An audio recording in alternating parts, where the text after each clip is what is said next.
Welcome back to Three's In. Bobo here. So, sometime I'm thinking probably 1977, early 1977. At Vance, we picked up an ACE commitment for to support 6 SAC bases with T-37s so they could fly their co-pilots. A lot of you are familiar with the program called ACE, Accelerated Copilot Enrichment. And we had the responsibility in the safety shop to more or less oversee the administration of these 6 satellite installations.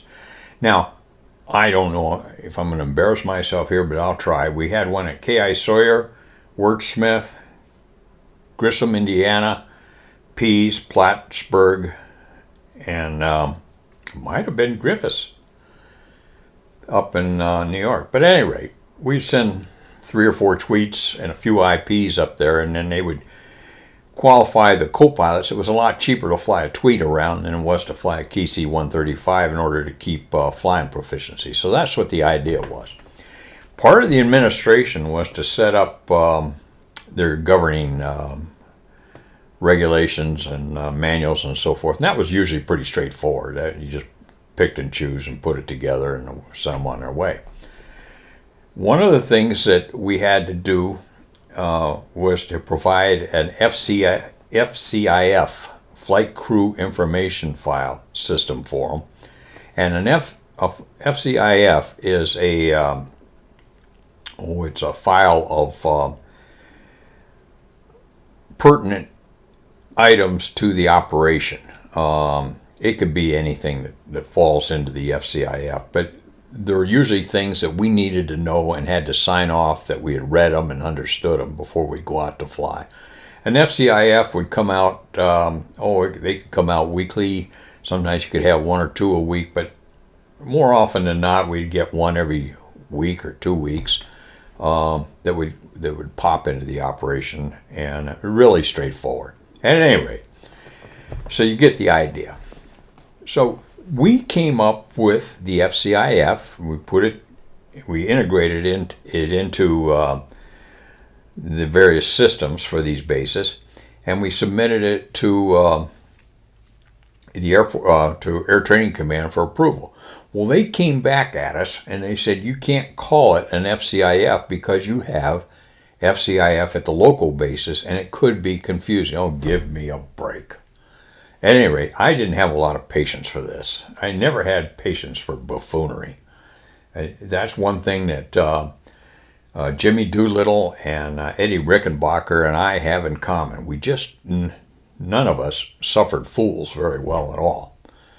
So anyway, we couldn't call it an FCIF because the FCIF was only allowed at the parent base. So I sat down with Mikey one day. We're sitting there having a couple beers thinking, okay, what the hell are we going to call this thing then? I don't care what you call it. We'll call it something just to get these geeks off our backs. Okay. So after a couple beers, we came up with the idea, let's call it a basic aircrew read file. Generic enough. So that's what we did.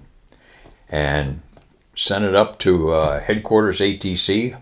They just thought that was the slickest thing. They just really enjoyed it. So they gave us the approval, and off it went. Okay, now wind the clock ahead of about a year, and they come out and they say, okay, we're reviewing all the ACE operational governing directives. If you have any changes, please submit them by 30 April. Okay, good.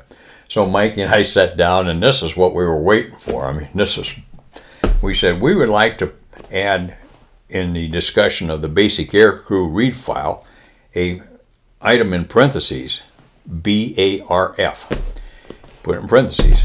And air crews will barf before flying. That did not go over well. I got my ass in a sling for that one. But anyway, it was fun to watch those shoe clerks just bouncing off the walls up at headquarters. It was like hitting a wasp nest with a baseball bat. Or a pinata, whatever you want to call it. Anyway, that was one of Mikey and I still laugh about that one today.